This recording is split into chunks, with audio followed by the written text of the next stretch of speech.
Huawei's first Kirin mobile processor debut around 2012, and now after 8 years, Huawei is finally ready to break its ties from the flagship chipsets with one last high-end Kirin processor released in the coming month. At a conference in China, Huawei Consumer BG CEO, Richard Yu confirmed that Huawei's new flagship, Huawei Mate 40 series will launch with Huawei's last flagship SoC, via Huawei Central. The CEO of Huawei confirmed that this is a massive effect of recent US sanctions imposed on its chip supplies, and new chip manufacturing of flagship Kirin processor will discontinue after September 15. Aside from this information, the CEO didn't reveal the exact launch of both Huawei Mate 40 series and the new Kirin chip. However, Huawei is likely to aim for IFA 2020 in September for the new chip introduction. What's the matter? Last year, US included Huawei into the Entity List, banning important technologies supplies such as processors and most importantly Google mobile services to Huawei.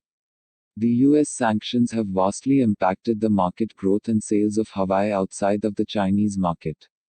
Most of the consumers remained doubtful due to the lack of necessary Google software services, which are not available in newly launched phones.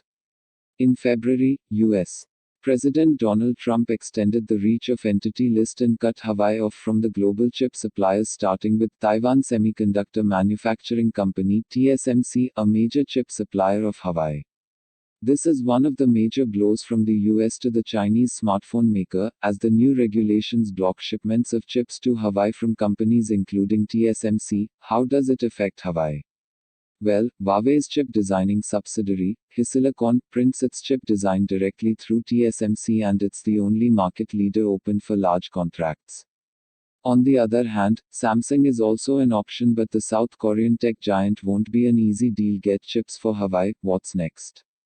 Under the current situation, Huawei cannot print its own chipset because of the lack of knowledge and technologies required to manufacture the chips. Also, it won't be easy for Huawei to acquire such technology in the near future.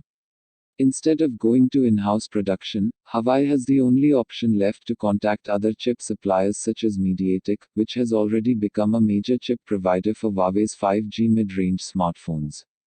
However, Qualcomm is a bigger and powerful chip maker compared to MediaTek, but since Qualcomm is a US company, it'll require special business licenses from the US to make business with Huawei. Next flagship. According to some rumors, next year P-series phone, Huawei P50, likely to come with a new processor, possibly acquired from any third-party chip maker.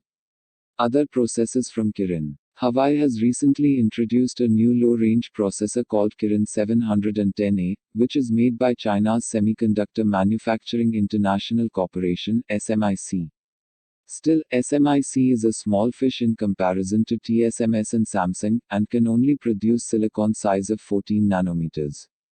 Conclusions. Currently, there's no official statement available regarding Huawei's current or future plans on its semiconductor policy, but one thing is for sure, that the Chinese smartphone maker is in big trouble. It's not only about being in the Entity List, but the US has already closed most of Huawei's doors to acquire required technologies, while there are only a very few options left, and who knows, those options may soon be closed too.